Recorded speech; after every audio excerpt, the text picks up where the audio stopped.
V59 अध्याय 581 गौरैया ने लुवान को निगल लिया। जब लिन युआन ने अमर पक्षी की तरह चीख सुनी तो उसने तुरंत फीनिक्स परचिन चाइनीज पैरासोल ट्री की शाखा पर बने सुनहरे घोंसले की ओर देखा। सुनहरा घोंसला सूरज की तरह था जो एक उज्ज्वल सूर्योदय तैयार कर रहा था। ठीक वैसे ही जैसे सूर्योदय की चमक फीनिक्स परचिन चाइनीज पैरासोल वृक्ष की पत्तियों पर जलती हुई सुनहरी लपटें छाया में आ गई थीं। 3 पूंछ वाली एक बिल्ली इस समय बर्फ की तरह सफ़ेद परमानंद की पवित्र भूमि पर बैठी थी। वह अपनी पूंछ हिलाते हुए सुनहरे घोंसले को देख रही थी, जबकि उसका छोटा सा चेहरा खुशी से भरा हुआ था। उस समय छोटी बिल्ली के कान फड़कने लगे क्योंकि उसने देखा कि उसके पीछे कोई है। वह तुरंत पलटी और भाग गई। कुछ ही कदमों में वह लिन युआन के गले लग गई और म्याऊं म्याऊं करती आवाज में बोली, युआन, चिमी जागने वाली है। लिन युआन ने जीनियस की खुशी और उम्मीद से भरी हुई म्याऊं करती आवाज सुनी। उसने जीनियस को अपने कंधे पर बिठाया। फिर उसने जीनियस के सिर को सहलाया और कहा, इस बार चिमी का जागना विकास यात्रा के दौरान सबसे संपूर्ण परिवर्तन होगा। बोलते समय लिन युआन ने सुनहरे घोंसले की दिशा में देखा। उसने देखा कि सूर्योदय जैसी चमक उसकी दृष्टि को ढक रही थी और वह चमक के बंडल के भीतर चिमी की आकृति को भी स्पष्ट रूप से नहीं देख पा रहा था।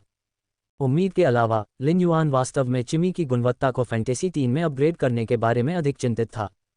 मूल रूप से चिमी वास्तव में सिर्फ एक ध्वनि पक्षी था जिसे परी भी नहीं माना जाता था।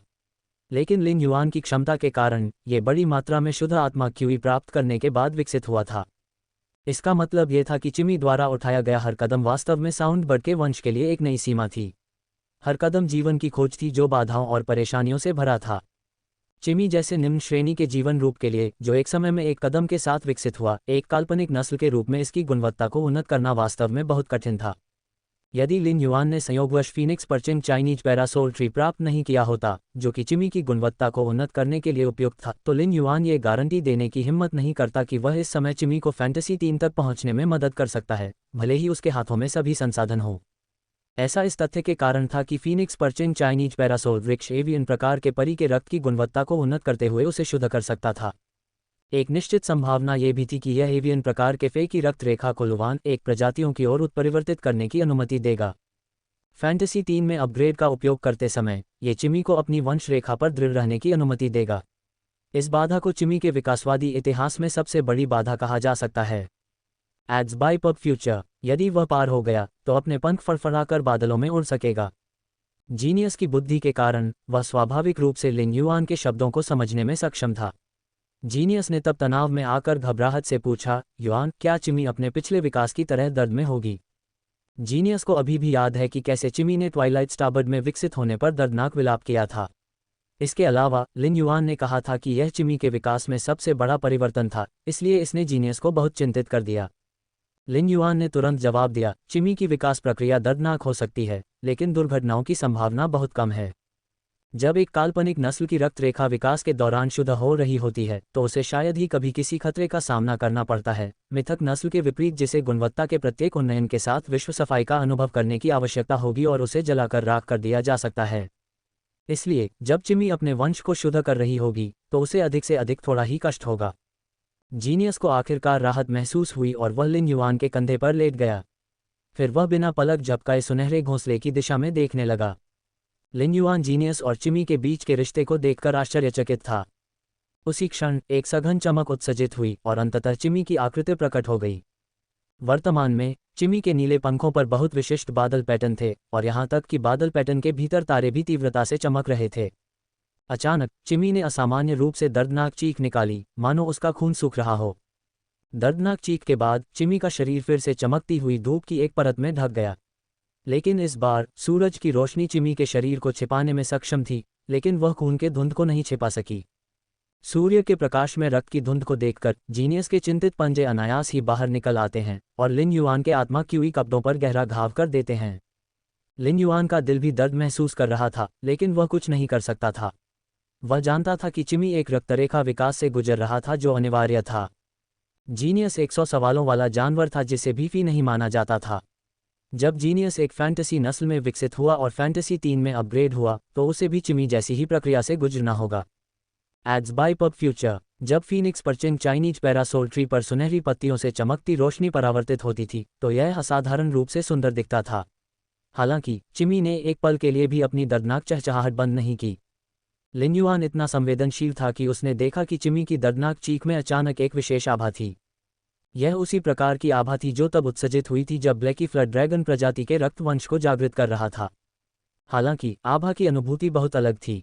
चिमी से निकलने वाली आभा ब्लैकी द्वारा निकलने वाली आभा से कहीं अधिक शुद्ध थी। लिन युआन की आंखें चमक उठीं जब उसने इसे चिमी से जोड़ा, जो फीनिक्स पर्चिन चाइनीज पैरासोल ट्री पर आराम कर रही थी, जिससे चिमी के शरीर में लुवान प्रजाति का रक्त जागृत हो गया। एक पक्षी प्रकार के परी के लिए लुवान प्रजाति की रक्त रेखा को जागृत करना एक महान भाग्यशाली अवसर माना जाता था। मछली प्रजाति के फे के लिए भी यही स्थिति थी, जिसके पास बार ड्रैगन प्रजाति की रक्त रेखा को जागृत करने का मौका था। यदि बार ड्रैगन प्रजाति फे ने अपग्रेड करना जारी रखा तो रक्त रेखा को एक वास्तविक ड्रैगन प्रजाति रक्त रेखा में अपग्रेड करने का मौका मिलेगा। यदि लुवान प्रजाति का परी लगातार उन्नत होता रहा तो उसके फीनिक्स प्रजाति के रक्तवंश में उन्नत होने की संभावना बनी रही। जैसे ही लिन युआन ने सोचा कि लुवान प्रजाति का रक्तवंश विकास प्रक्रिया को पूरा करने जा रहा है, एक दुर्घटना हुई। चिमी की दर्दनाक चीख से आभा और भावना बदल गई थी। एक मूल रक्तरेखा थी जो चिमी से संबंधित थी, जो चिमी के शरीर से निकली थी। लुवान प्रजाति की रक्त रेखा की तुलना में चिमी की मूल रक्त रेखा बहुत कमजोर थी। हालांकि चिमी की इच्छाशक्ति के कारण मूल वंश लुवान प्रजाति के वंश में विलीन होने के लिए तैयार नहीं था। इसके बजाय गौरैया की शक्ति लुवान प्रजाति की रक्तरेखा के साथ टकरा रही थी। लिन युआन को तुरंत चिमी का इरादा समझ में आ गया। चिमी लुवान प्रजाति के रक्त को खाकर उसे अपने रक्त का हिस्सा बनाने की कोशिश कर रहा था। चिमी के आग्रह और उसके शरीर में परिवर्तन को महसूस करते हुए लिन युआन को तुरंत पता चल गया कि यह अच्छा नहीं था। लुवान एक पौराणिक पक्षी है जो फीनिक्स से संबंधित है। चिमी अपनी इच्छा शक्ति का इस्तेमाल करके अपने ही वंश के मूल विकास पथ को बदल रहा था। काफी हद तक यह अपने ही विकास को बाधित करने जैसा ही था। प्रकाश के पुंज के अंदर लिन युआन को लगा कि वह चिमी के शरीर को उसके शरीर में मौजूद लुवान प्रजाति के रक्त द्वारा चीरते और रूपांतरित होते हुए देख सकता है। ऐसा लग रहा था कि चिमी को विकृत मीटबॉल में कुचला जा रहा था। जब लिन युआन ने देखा कि चिमी को मरोड़कर मांस के गोले में कुचला जा रहा है तो उसका दिल हिंसक रूप से सिकुड़ गया। एक पल के लिए उसके विचार भी स्तब्ध रह गए। अगर चिमी का शरीर ऐसी परिस्थितियों में होता तो वह पहले ही तीव्र दर्द के कारण बेहोश हो चुका होता। इसका ये भी मतलब था कि जो कुछ भी हो रहा था वह चिमी की अवचेतना थी, जो उसके शरीर की साउंड बर्ड रक्तरेखा को लुवान रक्तरेखा को निगलने के लिए निर्देशित कर रही थी। लिन युआन को अचानक वह समय याद आया जब चिमी जिया क्षेत्र के छोटे से स्टो में स्ट्रीम क्लाउड एज्योर बर्ड में विकसित हुआ था और कैसे वह उसके कानों के पास शोर मचाते हुए चहचहा रहा था। चिमी की चहचहाहट शायद ज्यादातर लोगों को सुनाई न दे, लेकिन लिन युआन, जिसने चिमी के साथ एक अनुबंध किया था, वह चिमी जो कहना चाह रहा था उसका मतलब समझने में सक्षम था।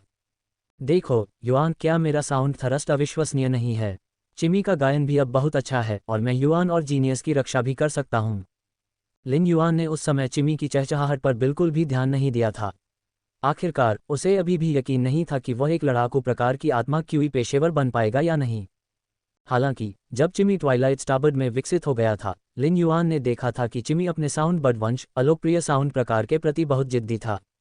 अन्यथा जब चिमी का विकास ट्वाइलाइट स्टारबर्ड में हुआ था तो उसे मूल ध्वनि प्रकार को बनाए रखने और दोहरी ध्वनि प्रकाश प्रकार के फी में बदलने के बजाय प्रकाश प्रकार के फी में परिवर्तित हो जाना चाहिए था। चिमी की जिद अभी भी अपनी मूल साउंड बर्ड वंश परंपरा को बनाए रखने की थी।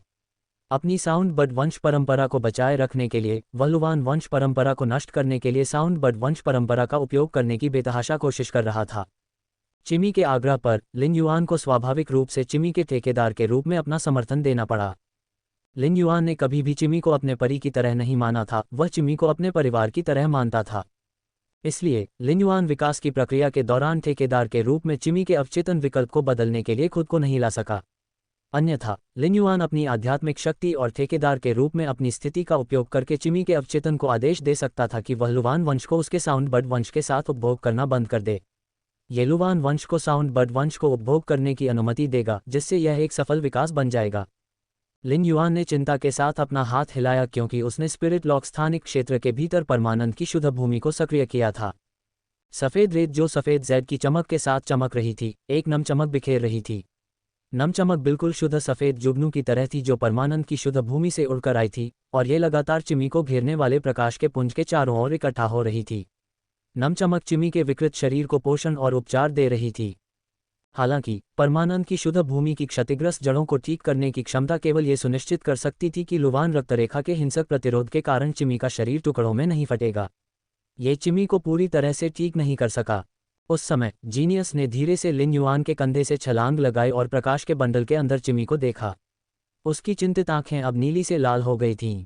ऐसे कई मौके आए जब जीनियस लिन युआन से चिमी की स्थिति के बारे में पूछना चाहता था, लेकिन ये देखते हुए कि लिन युआन चिमी को ठीक करने के लिए परमानंद की शुद्ध भूमि का उपयोग कर रहा था, जीनियस ने लिन युआन से कोई भी सवाल पूछने की हिम्मत नहीं की जिससे उसका ध्यान भंग हो। वह केवल चिमी को लाल आंखों से देख सकता था।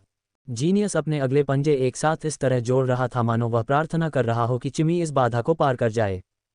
परमानंद की शुद्ध भूमि द्वारा जड़ों को ठीक करने और लुवान रक्तरेखा से होने वाले नुकसान के बीच 15 मिनट का गतिरोध था। लिन युआन ने महसूस किया कि साउंड बर्ड वंश को शुरुआत में लुवान वंश द्वारा वापस जाने के लिए मजबूर किया गया था, लेकिन मोबियस के परमानंद की शुद्ध भूमि से उपचार के कारण और चिमी की अवचेतना द्वारा लुवान वंश को कुचलने के लिए साउंड बर्ड वंश का लगातार उपयोग करने की कोशिश के कारण साउंड बर्ड वंश ने पहले ही लुवान वंश के एक छोटे हिस्से को अवशोषित कर लिया था। इससे लिन युआन को कुछ उम्मीद मिली और ऐसा लगा कि साउंड बर्ड वंश लुवान वंश को खा सकता है। इसलिए लिन युआन ने तुरंत बटन के आकार के स्टोरेज बॉक्स के अंदर स्पिरिट क्यूई क्रिस्टल की तलाश की।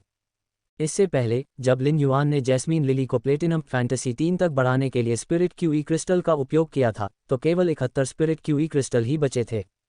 लिन युआन ने कीट रानी की चोटों को ठीक करने में मदद करने के लिए एक और स्पिरिट क्यूई क्रिस्टल भी निकाला था। नतीजतन आयामी दरार में अपनी चेतना खोने से पहले लिन युआन के पास 70 स्पिरिट क्यूई क्रिस्टल रह गए थे।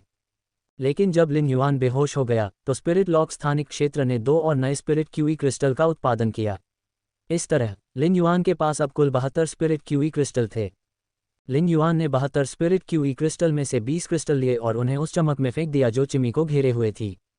चूंकि चिमी चाहता था कि उसका साउंड बर्ड वंश लुवान वंश को खा जाए, इसलिए एकमात्र मौका वह विभाजित क्षण था जब चिमी गोल्ड फैंटेसी में विकसित हो गया, जब उसकी स्थिति सबसे अच्छी थी। जैसे ही प्रकाश के पुंज ने 20 स्पिरिट क्यूई क्रिस्टलों को नष्ट किया, विशाल स्पिरिट क्यूई क्रिस्टलों से बाहर निकल आए और चिमी के विकृत शरीर में प्रवेश कर गई। जब 20 स्पिरिट क्यूई क्रिस्टल को परमानंद की शुद्ध भूमि की उपचार क्षमता के साथ इंजेक्ट किया गया तो इससे चिमी के शरीर को जीवन शक्ति का एक क्षण प्राप्त हुआ। चिमी अब भले ही दर्दनाक चीख नहीं निकाल रही थी, लेकिन ये देखना अभी भी संभव था कि 2 रक्त रेखाओं के संघर्ष के कारण उसका शरीर लगातार आकार बदल रहा था। जैसे जैसे समय धीरे धीरे बीतता गया, लिन युआन को लगा कि उसके पास परमानंद की शुद्ध भूमि को बनाए रखने के लिए पर्याप्त आध्यात्मिक शक्ति नहीं है, इसलिए वह अपने शरीर पर आत्मा क्यूई छाप को हटाने की तैयारी कर रहा था। अचानक गोधूली के अंधेरे से एक असामान्य रूप से कोमल और स्पष्ट चहचहाहट गूंज उठी। ये स्पष्ट चहचहाहट सुनकर लिन युआन को ऐसा लगा जैसे वह सबसे साफ और ताज़ा धूप में आराम कर रहा हो। इससे उसे नीले आसमान का क्षितिज और नदी की हल्की फुहारें देखने को मिलीं। वह हवा के झोंके, चलते बादलों, टपकते पानी, घास की सरसराहट और बिखरने वाली सुबह की ओस की आवाज़ सुन सकता था। इन सभी प्राकृतिक ध्वनियों में से सबसे शुद्ध और सबसे अद्भुत ध्वनियाँ वास्तव में एक दूसरे में मिल रही थीं। हालांकि वे अभी भी इस स्पष्ट चहचहाहट जितनी सुखद नहीं थीं। फीनिक्स पर्चिन चाइनीज पैरासोल वृक्ष की पत्तियां, जिनमें 100 से अधिक मध्य श्रेणी की विचित्र लपटें थीं, अचानक स्पष्ट चहचहाहट के साथ चमक उठीं। प्रत्येक पत्ते को एक मध्यम श्रेणी की विचित्र ज्वाला से सील कर दिया गया था, जिसके अलग अलग गुण थे और उन गुणों के आधार पर ज्वाला का रंग निर्धारित होता था। 100 से अधिक विभिन्न रंगों की लपटों ने फीनिक्स पर्चिन चाइनीज पैरासोल वृक्ष को एक सुनहरे अमर वृक्ष में बदल दिया, जिसमें इंद्रधनुषी आभा थी। चमकदार सूर्य की रोशनी के अंदर बहुरंगी मध्य श्रेणी की विचित्र लपटों का प्रभामंडल एक प्रभामंडल में विलीन हो रहा था। वहां पंखों की एक जोड़ी थी जो और भी अधिक चमकदार थी तथा सारी चमक को ढक रही थी। लिन युआन एक बार फिर से परी विकास की प्रक्रिया के दौरान जीवन चमत्कार से हैरान था। चिमी का मूल रूप से विकृत शरीर अब नीली गौरैया में बदल गया था, लेकिन इस बार चिमी के सिर पर पंख लंबे नहीं हुए। ये वास्तव में पहले की तुलना में बहुत अधिक मुड़ा हुआ हो गया। चिमी के पंखों का रंग भी बहुत गहरा नीला था। पहले चिमी के पंखों को प्राकृतिक दुनिया में सबसे शुद्ध नीला माना जाता था, लेकिन अब लिन युआन के पास चिमी के नीले पंखों के लिए कोई और वर्णन नहीं था। जब उसने चिमी के नीले पंखों पर एक नज़र डाली तो उसे ऐसा लगा जैसे कि वह नीले रंग का एक धब्बा था जो उसके दिल की सबसे गहरी अनुभूति से आया था। लेकिन चिमी के विकास के बाद के रूप को देखने के बाद लिन युआन अपनी भौहें उठाने से खुद को रोक नहीं सका। चिमी का विकास ऐसे सादे रूप में क्यों हुआ? लिन युआन के मन में यह विचार आते ही चिमी के नीले पंख अचानक धुंध के साथ फूट पड़े। एक और स्पष्ट चहचहाहट थी जो वसंत की बारिश की तरह ताज़ा थी। उसी समय चिमी के नीले पंख सुनहरे गिल्ट रंग में बदल गए। सुनहरी चमक सर्दियों के संक्रांति के दौरान निकलने वाली गर्म चमक की तरह थी। चिमी की पीठ पर कुछ पंख अचानक दिखाई दिए जो शुद्ध सोने के पैटर्न वाले थे। वे बिल्कुल सर्दियों के संक्रांति के सूरज की तरह महसूस हुए। जब चिमी ने अपने पंख फैलाए तो सुनहरे पैटर्न बिल्कुल सूर्य की तरह थे। चिमी के शरीर से निकलने वाली धुंध बादलों की तरह थी और चिमी के पंख उगते सूरज की तरह थे। इसी समय चिमी की मूल रूप से गौरैया के आकार की पूंछ एक अलग आकार में बदल गई थी। चिमी का शरीर केवल आधे हथेली के आकार का था, लेकिन पूंछ अब इतनी लंबी थी कि वह कम से कम लिन युआन की बांह की लंबाई के बराबर थी। चिमी की पहले छोटी गौरैया जैसी पूंछ अब 8 सुंदर पूंछ पंखों में बदल गई थी। प्रत्येक पूंछ के पंख का रंग चिमी के पंखों के समान था तथा वे सुंदर बादलों के पैटर्न से भरे हुए थे। पूंछ के पंखों के सिरों पर तारों के छोटे छोटे निशान थे और उड़ते समय ऐसा महसूस होता था जैसे 8 टूटते हुए तारे आकाश में उड़ रहे हों। इस दृश्य को देखकर लिन युआन को यकीन हो गया कि चिमी ने अपने साउंड बर्ड वंश का इस्तेमाल करके लुवान वंश को पूरी तरह से खा लिया है। अन्यथा चिमी नीली गौरैया की शक्ल नहीं बना पाती जब उसमें कोई ऊर्जा नहीं होती। यदि चिमी पहले जब ट्विलाइट स्टारबर्ड के रूप में विकसित हुआ था तो वह बादल में तारों के बीच भोर था, तो अब इसे तारों वाले आकाश से भी अधिक चमकने वाला सूर्य माना जाता है। लिन युआन ने चिमी की विशेषताओं की जांच करने के लिए मोबियस के सच्चे डेटा का उपयोग किया। फे नाम स्पष्ट ध्वनि लुवान स्पैरो। फे प्रजाति प्लम स्पैरो जीनस लुवान प्रजाति। फे ग्रेड स्वर्ण 1/10। फे प्रकार ध्वनि प्रकाश। फे क्वालिटी फैंटेसी 3। क्षमताएं टूटे हुए जेड की आवाज़ निर्धारित लक्ष्य पर एक विशाल संगीत नोट फायर करें जो एक सुंदर जेड टूटने वाली ध्वनि उत्सर्जित करता है। जेड टूटने वाली ध्वनि का एक निश्चित विघटनकारी प्रभाव होता है। जब विशाल संगीत नोट से टकराया जाता है तो ये 10 सर्पिल ध्वनि थरस्ट में विभाजित हो जाएगा। प्रकाश में नहाया हुआ शरीर को साफ धूप में नहलाएं। जब सूर्य की रोशनी शरीर पर पड़ती है तो व्यक्ति की थकी हुई ऊर्जा जल्दी से वापस आ जाती है। सूर्य की रोशनी की किरणें सूर्य से विभिन्न किरणें निकलती हैं जो लक्ष्य को नकारात्मक रूप से कमजोर कर देंगी। साथ ही सूर्य की रोशनी की किरणें पौधे प्रकार के फे की सेलुलर गतिविधि को बढ़ाने में मदद कर सकती हैं। निर्वाण प्रकाश श्वासों अपनी जीवन शक्ति का केवल एक अंश छोड़कर उसे पंखों पर सूर्य के अंदर सील कर देना। शेष जीवन शक्ति सूर्य की ऊर्जा में जल जाएगी। सूर्य की ऊर्जा के लुप्त होने से पहले यह अधिकांश शारीरिक और तात्विक क्षति को नकार देगी। विशिष्ट कौशल साफ आसमान। एक साफ चहचहाहट के बाद बादल छट जाएंगे, सुबह का सूरज निकल आएगा और आसमान साफ हो जाएगा। अंधेरा दूर हो जाएगा। दीप्तिमान शरीर सूर्य की शक्ति को तेजी से अवशोषित करें और शरीर में एकत्रित सौर ऊर्जा की विशाल मात्रा से एक दीप्तिमान शरीर बनाएं। 20 स्पिरिट क्यूई क्रिस्टल प्रदान करने के बाद लिन युआन को एहसास हुआ कि चिमी वास्तव में गोल्डाइट फैंटेसी 3 तक पहुंच गई थी। इसके अलावा चिमी का नाम ट्विलाइट स्टारबर्ड से बदलकर क्लियर साउंड लुवान स्पैरो हो गया था। लुवान आगे था जबकि स्पैरो पीछे था, अर्थात स्पैरो ही मुख्य नाम था। चिमी ने अपने साउंड बर्ड रक्तवंश का उपयोग लुवान प्रजाति के रक्तवंश को दबाने और नष्ट करने के लिए किया था, जो एवियन प्रकार के परियों के बीच अत्यंत महान था। चिमी का विकास एक अभूतपूर्व पथ पर हुआ था जिस पर कोई नहीं चला, यहाँ तक कि इसकी रक्तरेखा भी एक ऐसे पथ पर थी जिस पर कोई अन्य गौरैया प्रजाति नहीं चल सकती थी। जब लिन युआन ने चिमी की क्षमताओं को करीब से देखा तो उसकी आंखें चौड़ी हो गईं। उसने देखा कि चिमी के रक्त वंश विकास के बाद क्षमताओं में महत्वपूर्ण बदलाव आया था। लिन युआन को याद आया कि चिमी की सामान्य क्षमता साउंड थरस्ट ध्वनि के 3 प्रहार बनाने और उन्हें निर्दिष्ट लक्ष्य पर फायर करने वाली थी। लेकिन अब चिमी की पहली क्षमता एक बिखरी हुई ध्वनि हमले में बदल गई है। टूटे हुए ध्वनि हमले से एक विशाल संगीत नोट भेजा जा सकता था जिसकी ध्वनि जेड को तोड़ने वाली होती थी। इस क्षमता में कोई खास बात नहीं थी क्योंकि विशाल संगीत नोट को आसानी से रोका जा सकता था। हालांकि चिमी का विशाल संगीत नोट वास्तव में हमला नहीं था, ये नियंत्रण के लिए था। नियंत्रण के बाद विशाल संगीत नोट बिखर जाएगा और 10 छिपे हुए सर्पिल आकार के ध्वनि प्रहार मारक कारक होंगे। चिमी की सामान्य क्षमता का परिवर्तन लिन युआन के लिए पहले से ही एक सुखद आश्चर्य था। हालांकि एलिक क्षमता बाथड इन लाइट को देखने के बाद लिन युआन ने थोड़ा सा मुंह सिकोड़ा। इससे पहले चिमी की विशिष्ट योग्यता प्रकाश में नहाया हुआ नहीं बल्कि बिखरा हुआ प्रकाश थी।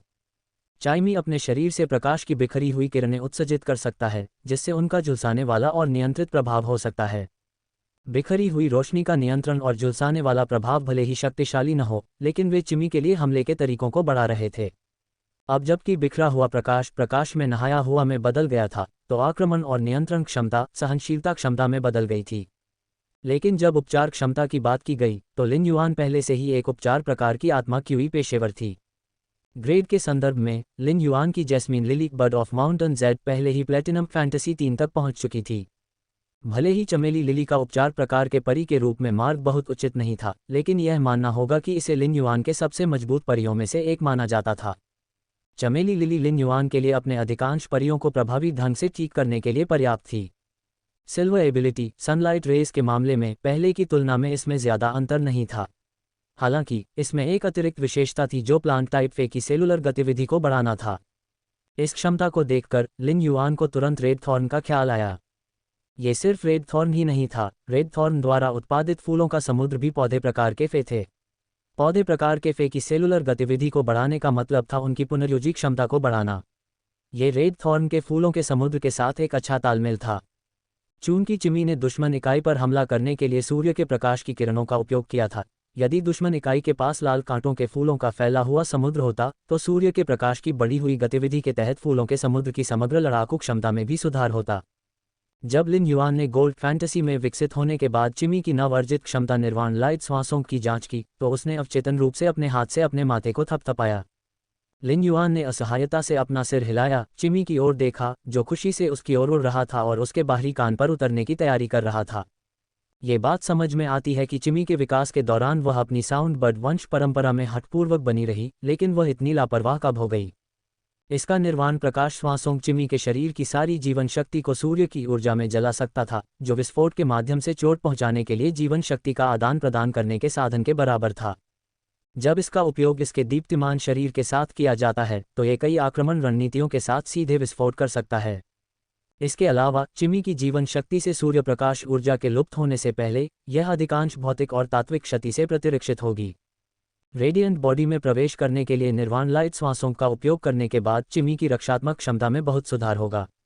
इससे उसे दुश्मन के हमलों को रोकने और अधिकतम सीमा तक जवाबी हमला करने की अनुमति मिलेगी। बेशक निर्वाण लाइट श्वासों की रक्षात्मक क्षमता मानसिक क्षति या जहर से रक्षा नहीं करती थी, फिर भी अधिकांश शारीरिक और तात्विक क्षति से प्रतिरक्षित होना पर्याप्त था। लिन युआन को अचानक महसूस हुआ कि निर्वाण प्रकाश श्वासों क्षमता को देखने पर चिमी का प्रकाश में नहाया हुआ अब बेकार नहीं लगता। इसका प्रकाश में स्नान निर्वाण प्रकाश श्वासों की क्षमता को प्रभावी रूप से पूरक कर सकता है, जिससे चिमी की जीवन शक्ति की कमियों को मात्र एक झलक तक सीमित किया जा सकता है। जैस्मिन लिली की उपचार क्षमता के साथ ये चिमी की पुनर्प्राप्ति प्रक्रिया को गति दे सकता है और बहुत संभव है कि चिमी को युद्ध में दूसरा हमला करने की अनुमति दे सके। चिमी के दीप्तिमान शरीर में ज्यादा परिवर्तन नहीं हुए थे, फिर भी लिन युआन की नज़र में क्लियर स्काई काफ़ी हद तक बदल गई थी। इससे पहले इसका विशेष कौशल क्लियर स्काई काले बादलों को पीछे हटाने और आकाश को साफ करने के अलावा और कुछ नहीं करता था, जिससे जल प्रकार के हमलों पर बहुत अधिक प्रभाव पड़ता था। हालांकि आसमान साफ करने के अलावा साफ आसमान अब उगते सूरज का भी आभास करा सकता है। जब ये सिल्वर फैंटेसी नस्ल का था तो चिमी का क्लियर स्काई केवल रात में उपयोग किए जाने पर ही आकाश में तारों के प्रकाश को चमकने देता था। अब जब चाइमी ने अपने विशेष कौशल का उपयोग किया तो क्लियर स्काई पूरे आकाश को सूर्य के प्रकाश से भर सकता था, इस तरह से कि यदि वह रात में भी लड़ रहा हो तो बाथर्ड इन लाइट भी एक भूमिका निभा सकता था।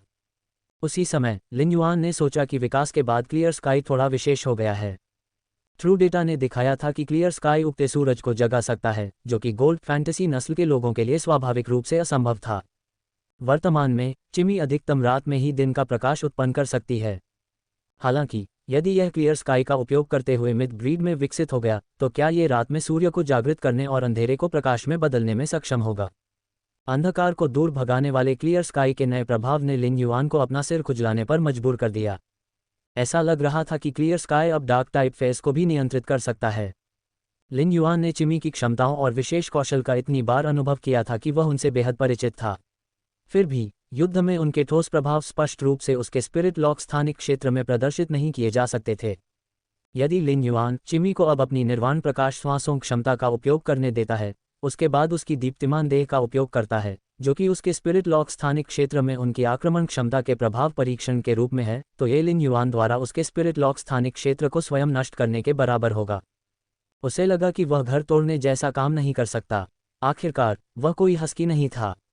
चिमी उड़कर लिन युआन के बाहरी कान के पास गया और लिन युआन के बिखरे बालों को प्यार से चोंच मारने लगा, फिर अपने छोटे से सिर से उसके गाल को रगड़ने लगा। जब चिमी लिन युआन के गाल को रगड़ रहा था तो उसने देखा कि जीनियस लाल आंखों से चिंतित होकर उसे देख रहा था, इसलिए वह तुरंत जीनियस के सिर पर कूद पड़ा। वहां चिमी ने अपनी शानदार चोंच से जीनियस के रोएदार फर को कंघी किया। फिर वह अपने पुराने टिटिंग चैटरबॉक्स स्वभाव की तरह चिल्लाने लगा। हालांकि जबकि चिमी की पिछली सभी कॉलें पक्षियों के गीत में थीं, अब वे सभी धाराप्रवाह मंदारिन में थीं। युआन युआन युआन प्रतिभाशाली प्रतिभाशाली प्रतिभाशाली, युआन युआन युआन प्रतिभाशाली प्रतिभाशाली, प्रतिभाशाली। लिन युआन को पहले ही पता चल गया था कि चिमी को 6 बार पुकारने का शौक था, चाहे कोई भी समय हो।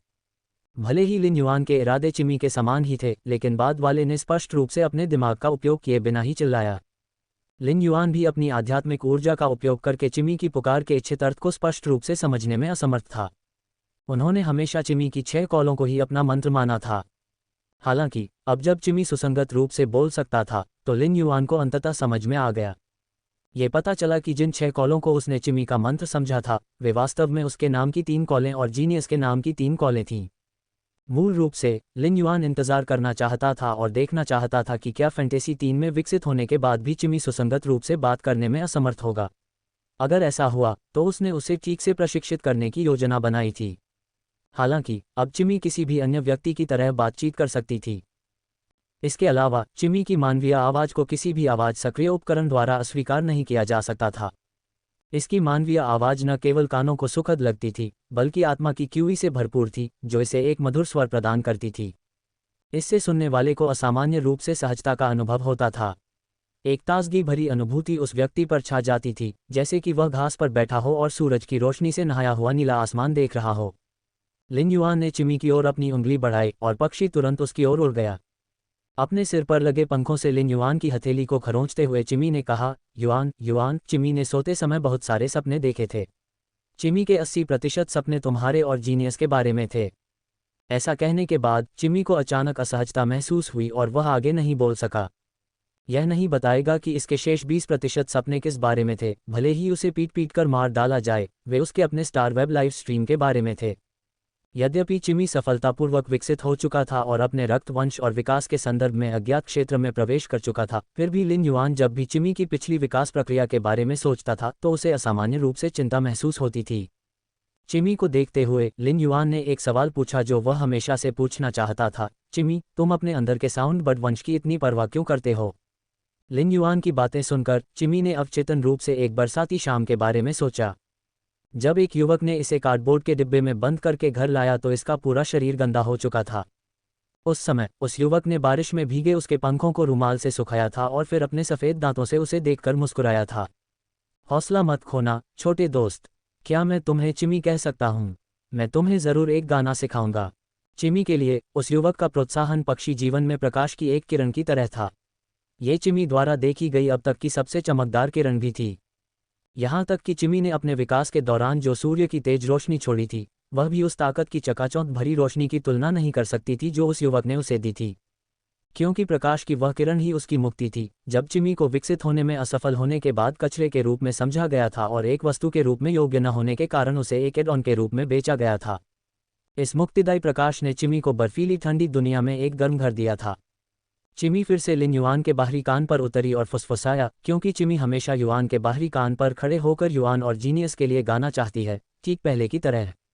युआन और जीनियस के पसंदीदा गाने गाओ। वह गाना गाओ जो युआन ने मुझे सिखाया था।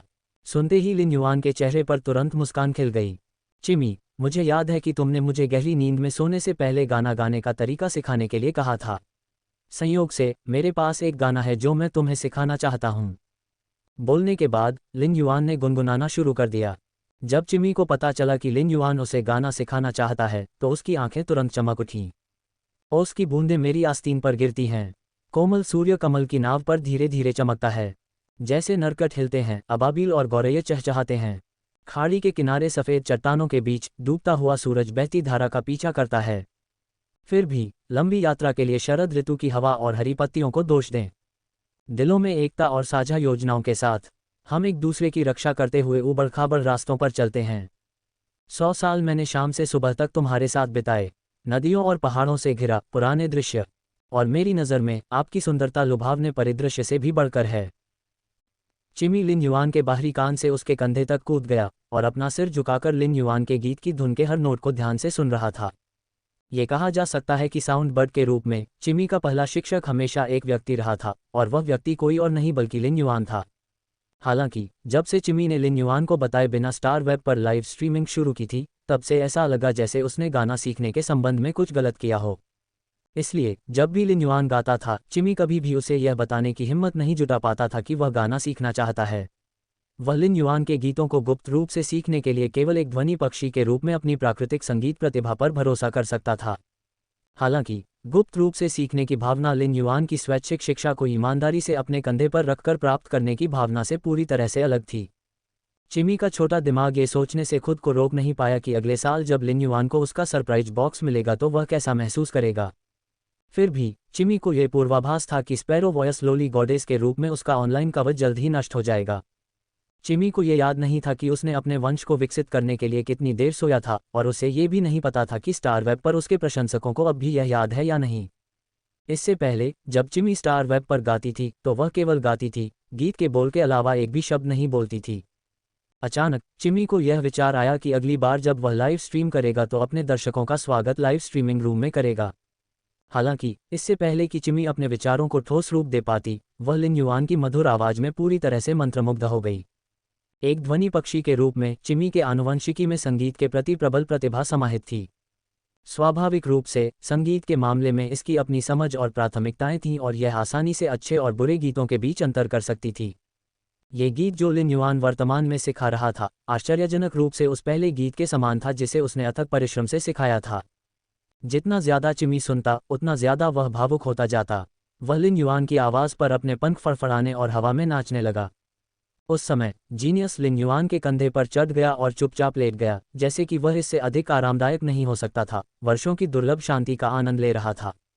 जीनियस और लिन युआन एक बार आयामी दरार में घुस गए थे और बच गए थे। ये कहा जा सकता है कि उस समय आयामी दरार के अंदर जीवित रहना एक विचारणीय बात थी। इससे जीनियस काफी परिपक्व हो गया। उस आपदा के बाद जीनियस ने चिमी को गहरी नींद से जागते हुए देखा था और खुद को असामान्य रूप से भाग्यशाली महसूस किया था। फिर भी जीनियस ने अचानक लिन युआन के कंधे पर कपड़े पर 2 खरोंच देखीं। जीनियस को जल्द ही एहसास हो गया कि ये 2 खरोंचें इसलिए बनी थीं क्योंकि वह चिमी के शरीर को मसलकर मांस की गेंद में तब्दील होते देख रहा था। जीनियस ने गलती से अपने गुलाबी पंजे के पैड के अंदर अपने एक नुकीले पंजे से कपड़े को खरोंच दिया था। जीनियस ने तुरंत अपने छोटे पंजे से लिन युआन के कंधे के उस हिस्से को रगड़ा जहां कपड़े पर खरोंच लग गई थी, जैसे किसी बच्चे ने कुछ गलत काम कर दिया हो। जैसे ही उसने रगड़ा, जीनियस ने अपना सिर नीचे किया, अपना मुंह खोला और 2 धीमी सांसें छोड़ीं। जब वह छोटी थी तब लिन युआन ने उसकी किस तरह से देखभाल की थी, ये जानकर उसने अपने दिल में धीरे से कहा, युआन, जब जीनियस इस पर फूंक मारेगा तो यह और दर्द नहीं करेगा। अपनी याददाश्त से गाना गाने के बाद लिन युआन शांत हो गया। हालांकि उनका गायन बहुत अच्छा नहीं माना जा सकता, फिर भी यह औसत से बेहतर था। इसके अलावा लिन युआन की एक आदत थी कि जब वह गाने सुनता था तो उसे अपने पसंदीदा गीतों के बोल अच्छी तरह याद हो जाते थे। इसलिए लिन युआन को उन गीतों के ज़्यादातर शब्द याद थे जिन्हें वह गाना जानता था। हालांकि उसे कुछ शब्द याद नहीं थे, फिर भी वह गीत की धुन और अर्थ के आधार पर अपने खुद के बोल भर लेता था। उस समय चिमी की मानवीय आवाज़ सुनने के बाद लिन युआन ने सोचा था कि यह अभी भी पारंपरिक शैली के गीत गाने के लिए सबसे उपयुक्त होगी। ऐसे गीतों की शैली सुरुचिपूर्ण और मनोहर होती थी, जैसे हल्की शराब के साथ सुगंधित चाय। इसकी ताजगी भरी शांति में एक सूक्ष्म किंतु अर्थपूर्ण आकर्षण था। लिन युआन को लंबे समय से पता था कि चिमी को गाना पसंद है। अब उसे पता चल गया था कि उसे गाने सीखना भी बहुत पसंद है। इसलिए उसने समय समय पर चिमी को अपने प्रदर्शनों की सूची से पारंपरिक शैली के गाने सिखाने का फैसला किया। चिमी को सिखाना बहुत आसान था क्योंकि वह एक साउंड बर्ड था। लिन युआन को सिर्फ एक बार गाना गाने की ज़रूरत थी, तभी चिमी ने उस गाने की बुनियादी बातों में महारत हासिल कर ली। चिमी को खुशी से पंख फड़फड़ाते देख लिन युआन ने मुस्कुराते हुए पूछा, चिमी को कितना याद है? क्या तुम्हें अब भी चाहिए कि मैं इसे फिर से दोहराऊं? ये सुनते ही चिमी ने तुरंत अपने पंख फैलाए और सिनबर स्वीट ओस्मांथस की दालचीनी छड़ी पर उतरा। क्योंकि सिनेबार स्वीट ओस्मांथस को स्पिरिट लॉक स्थानिक क्षेत्र में बड़ी मात्रा में शुद्ध आध्यात्मिक शक्ति प्राप्त हुई थी और परमानंद की शुद्ध भूमि पर लगाए जाने पर विश्व अनुग्रह में नहाया हुआ था, इसकी मूल रूप से विरल शाखाएं अब मीठी सुगंधित सिंदूरी ओस्मांथस के साथ खिल रही थीं। चिमी उस चावल के भूसे के आखिरी बंडल की तरह उतरा जो ऊंट को कुचल देगा। ओस्मांथस जो बमुश्किल शाखाओं से चिपके हुए थे, नीचे गिर गए और लाल फूलों की रंगीन वर्षा शुरू हो गई। ओस्मांथस की हल्की सुगंध हवा में फैल गई, इसकी मिठास ने हवा को थोड़ा नरम बना दिया। उसी समय चिमी ने लिन युआन की धुन सीख ली और धीरे से गाना शुरू कर दिया। चिमी की आवाज़ सुनकर लिन युआन तुरंत उसकी ओर आकर्षित हो गया। उसके दिमाग में एक पेंटिंग उभरी। दूसरे शब्दों में, ऐसा लग रहा था जैसे लिन युआन ने स्वयं पेंटिंग में प्रवेश कर लिया हो और वह पेंटिंग के अंदर का व्यक्ति बन गया हो जो अपने सामने के दृश्य को निहार रहा हो। उसने अपने सामने एक युवा लड़की को चमकती धूप में नाव चलाते देखा। प्रेम गीत सुंदरता से गाए जाते हैं। कमल चुनना और जीना। दिन से रात तक, वसंत और शरद एक साथ। खाड़ी के सफ़ेद किनारे पर वह अपने प्रेमी की वापसी की प्रतीक्षा करती तथा पूर्वी हवा की कोमलता से उन्हें पुनः मिलाने की भीख मांगती। लिन युआन लंबे समय से चिमी की गायन आवाज़ का आदी हो चुका था, लेकिन वह अभी भी उसकी विकसित आवाज़ से अचंभित था। अब चूंकि चिमी ने मनुष्य की तरह बोलना सीख लिया था, इसलिए उसकी आवाज़ और तकनीक दोनों में काफ़ी सुधार हो गया था। यहाँ तक कि इसके स्पष्ट उच्चारण ने पूरे गीत को जीवंत बना दिया। यदि चिमी की आवाज़ लिन युआन के पिछले जीवन में उन महान गायकों के समान होती, तो यह अब इतनी सुंदर होती कि संगीत प्रेमियों द्वारा इसे ब्रह्मांड की सर्वश्रेष्ठ गायिका का नाम दिया जाता।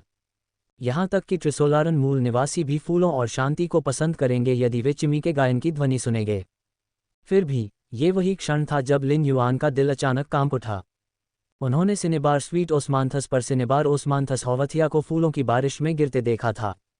ये दृश्य लिन युआन की आंखों में अंकित हो गया, जिससे उसे ऐसा महसूस हुआ जैसे उसका जीवन पूरी तरह से हिल गया हो। वह तुरंत आगे बढ़े और सिनबर ओस्मांथस होवथिया की विशेषताओं को स्कैन करने के लिए ट्रू डेटा का उपयोग किया। विकसित हो, एसिड जंग रानी मधुमक्खी। लिन युआन को एक नज़र में ही सहजता महसूस हुई और उसने प्रसन्नता व्यक्त की।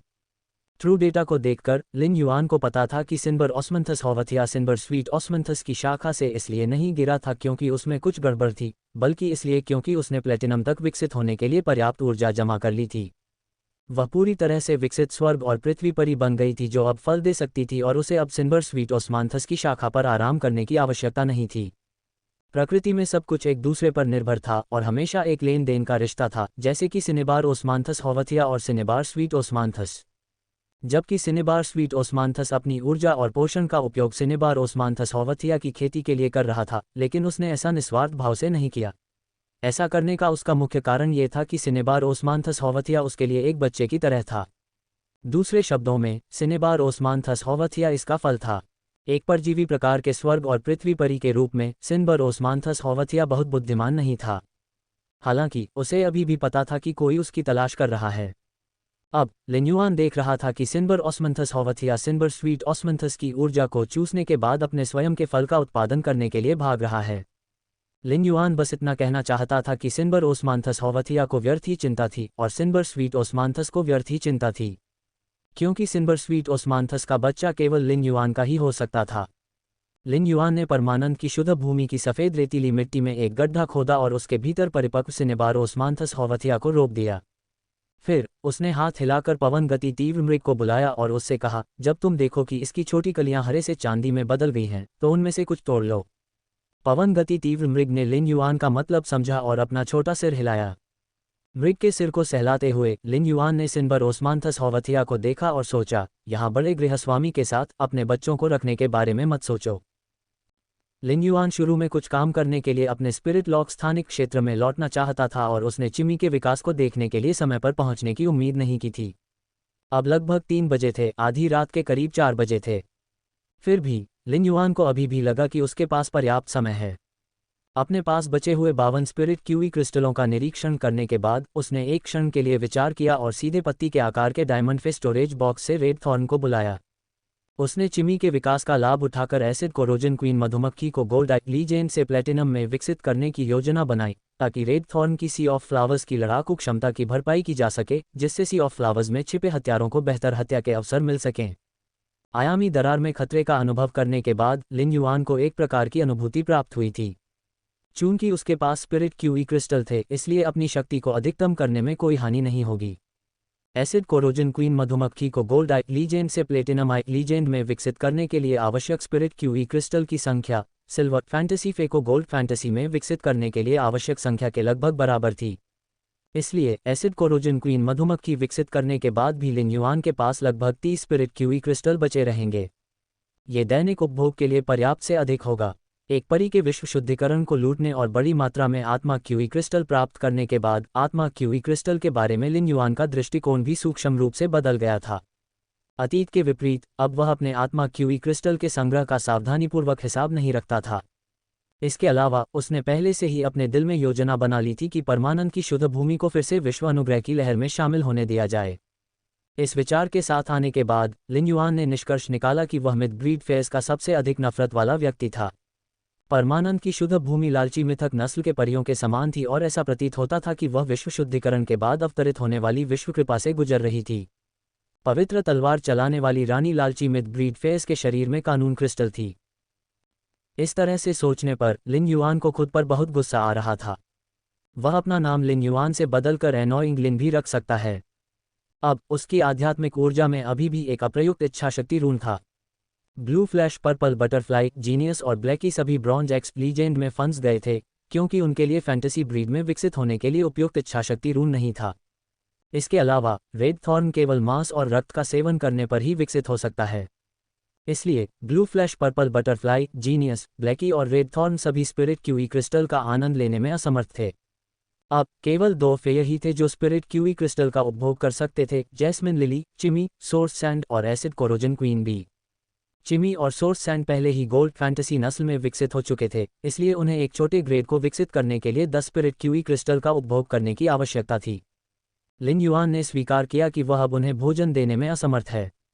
भले ही जैस्मिन लिली अब लिन युआन को निचोड़कर सुखा दे, फिर भी वह केवल एक छोटा ग्रेड ही विकसित कर पाएगी। इसलिए लिन युआन अब केवल एसिड कोरोजन क्वीन मधुमक्खी की ही खेती कर सकता था, क्योंकि यह एकमात्र परी थी जिसकी खेती वह कर सकता था।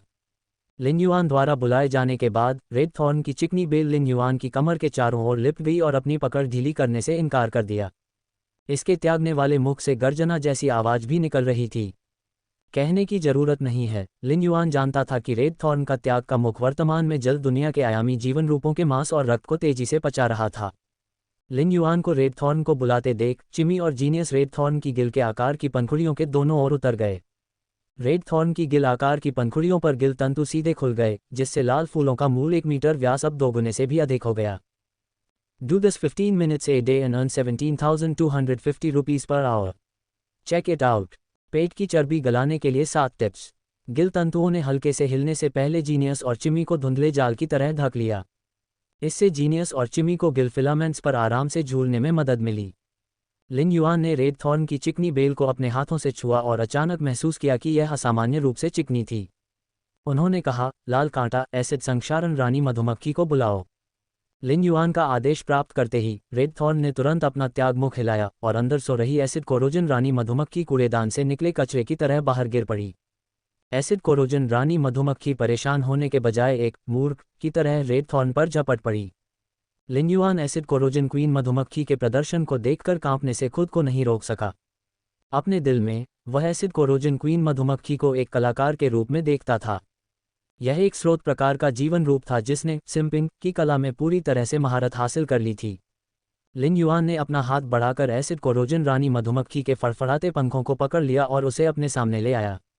उन्होंने इसके ग्रेड का निरीक्षण किया, जिसके बाद उनकी भौहें आश्चर्य से उठ गईं। इससे पहले जब लिन युआन ने एसिड कोरोजन क्वीन मधुमक्खी को मजबूत किया था, तब वह केवल गोल्डाई तक ही विकसित हुई थी। वह नहीं जानता था कि मधुमक्खी ने रेड थॉर्न के पेट में कितना पानी पी लिया था कि इस अवधि के दौरान वह वास्तव में गोल्डिव में विकसित हो गई थी। लिन युआन द्वारा रोके जाने के बाद एसिड कोरोजन रानी मधुमक्खी स्पष्ट रूप से अनिच्छुक दिखाई दी। फिर भी जब उसने लिन युआन के प्रति रेड थॉर्न के रवैये के बारे में सोचा तो उसकी अनिच्छा तुरंत गायब हो गई। इसके बजाय उसने सोचा कि वह अपने पंखों को कैसे नर्म कर सकता है ताकि लिन युआन उन्हें अधिक आराम से दबा सके। लिन युआन ने तुरंत ही 16 स्पिरिट क्यूई क्रिस्टल निकाले और उन्हें कुचल दिया।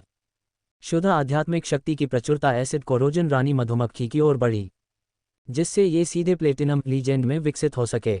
सामान्य फेयर का विकास काल्पनिक नस्ल फेयर से पूरी तरह से अलग था। फिर भी लिन युआन को एसिड कोरोजन रानी मधुमक्खी की मुद्रा थोड़ी असामान्य लगी, क्योंकि यह विकसित हो रही थी। जब ये काल्पनिक नस्ल ओब्सीडियन आयरन वाइल्ड बुल में विकसित हुआ तो इसकी तुलना चूसी के शार्प आयरन हॉर्न बुल से भी की जा सकती थी। एसिड कोरोजन क्वीन मधुमक्खी की मूल लंबाई केवल 15 सेंटीमीटर थी। इसके पतले शरीर पर गहरे लाल रंग की धात्विक चमक थी तथा इसके शरीर के नीचे क्रूर और विभत्स सुंदरता वाले अजीब गहरे हरे रंग के निशान छिपे हुए थे। अचानक एसिड कोरोजन रानी मधुमक्खी की पीठ भ्रामक हो गई। ये भ्रम इसलिए नहीं था क्योंकि उसके पंख बहुत तेजी से हिल रहे थे, जिससे लिन युआन को उसकी हरकतें साफ साफ दिखाई नहीं दे रही थीं, बल्कि ऐसा इसलिए था क्योंकि मधुमक्खी के शरीर पर गहरे लाल और हरे रंग के निशान लगातार फीके पड़ रहे थे। ऐसा लग रहा था मानो एसिड कोरोजन रानी मधुमक्खी उसके शरीर के अंदर के रंग को थोड़ा थोड़ा करके छील रही हो। इसके तुरंत बाद मधुमक्खी का धातुई रंग गहरा हो गया। इस मजबूत धात्विक चमक के कारण एसिड कोरोजन क्वीन मधुमक्खी पारदर्शी दिखाई देती है। उस क्षण ऐसा लगा जैसे वह दर्पण की धातु की सतह बन गई हो। लिन युआन अभी भी एसिड कोरोजन रानी मधुमक्खी के अस्तित्व को देख सकता था, भले ही उसका ध्यान स्पिरिट लॉक स्थानिक क्षेत्र पर था। हालांकि इसकी उपस्थिति निस्संदेह बहुत कम हो गई थी। लिन युआन ने सोचा, यदि एसिड कोरोजन क्वीन मधुमक्खी रेड थॉर्न के बाल रामेट द्वारा बनाए गए फूलों के बीच उड़ती है, तो इसका दर्पण जैसा शरीर फूलों को प्रतिबिंबित करेगा, जिससे यह अपने लक्ष्य को मारने के लिए इंतजार कर रहे हत्यारे के रूप में फूलों में पूरी तरह से छिप सकेगा। इसके अलावा मधुमक्खी के अगले पैरों पर लगी 2 सुइयां भी पतली हो गई थीं। अब तीखी सुइयों की नोक पर एक भेदक ठंडी रोशनी थी। जाहिर है, इसकी भेदन क्षमता और तीक्ष्णता में बहुत सुधार हुआ था। फिर भी लिन युआन की नज़र में एसिड कोरोजन रानी मधुमक्खी का सबसे बड़ा परिवर्तन उसकी पूंछ के पीछे के 2 डंकों में हुआ था। उसके डंक का आकार काफ़ी छोटा हो गया था तथा वह पहले की तुलना में कम खतरनाक लग रहा था। हालांकि लिन युआन ने गौर से देखने पर पाया कि मधुमक्खी के 2 डंक 2 भागों में विभाजित हो गए थे। उसकी भौहें थोड़ी ऊपर उठीं। फिर उसने हल्के से अपना हाथ हिलाया। उसकी कलाई के पास अंबर बटन के आकार का स्रोत रेत जमीन पर गिरा और लुढ़कती हुई रेत में बदल गया। ये रेत लिन युआन के पैरों के पास जमा हो गई और एक रक्षक की तरह उसकी रक्षा करने लगी। एसिड कोरोजन क्वीन बी का विकास अब पूरा हो चुका था। वह प्लेटिनम लीजेंड फे बन चुकी थी। एक पल सोचने के बाद लिन युआन ने आदेश दिया, एसिड कोरोजन क्वीन मधुमक्खी, रेत की इस दीवार के खिलाफ अपने विशेष कौशल 2 स्ट्राइक किल का उपयोग करें। उन्होंने क्लोज गार्ड सैंड को दीवार का आकार देने से पहले अपने पैरों की दिशा में इशारा किया। स्रोत रेत ने पहले ही पर्वत युक्त भ्रूण को पूरी तरह से पचा लिया था। हालांकि पर्वत युक्त भ्रूण को पचाने के बाद स्रोत रेत अपेक्षा के अनुसार फैंटेसी 3 तक विकसित नहीं हुई थी। ऐसा प्रतीत होता है कि भविष्य में सोर्स सैंड को फैंटेसी 3 में विकसित करने के लिए इसमें बड़े परिवर्तन की आवश्यकता थी। लिन युआन को अभी भी एक और प्रयास करने की जरूरत थी। फिर भी जब सोर्स सैंड फैंटेसी 2 में विकसित हो गया था तो लिन युआन क्लोज गार्ड सैंड को देखकर बहुत खुश हुआ था। ये कहा जा सकता है कि रक्षात्मक क्षमता के मामले में क्लोज गार्ड सैंड अपने 4 विंग्स डे और नाइट स्पिरिट सिल्वर के बाद दूसरे स्थान पर था। लिन युआन का आदेश पाकर एसिड कोरोजन रानी मधुमक्खी रेत की दीवार की ओर नहीं उड़ी जैसा कि वह पहले करती थी। इसके बजाय उसकी पूंछ ऊपर उठी और 2 धरती हिला देने वाली आवाज़ें तुरंत गूंज उठीं। लिन युआन ने क्लोज गार्ड सैंड की दीवार में 2 छोटे और छोटे डंक दिखाई दिए। उसने तुरंत मधुमक्खी की पूंछ की ओर देखा और पाया कि प्रत्येक डंक में अब केवल एक ही भाग बचा था, जबकि पहले 2 डंक थे। अपने आक्रमणकारी प्रहार के बाद एसिड कोरोजन क्वीन मधुमक्खी स्पष्ट रूप से काफ़ी कमज़ोर हो गई थी। हालांकि लिन युआन की निगाह में 1 खंड वाले डंक फिर से बढ़ गए जब तक कि 2 खंड नहीं हो गए।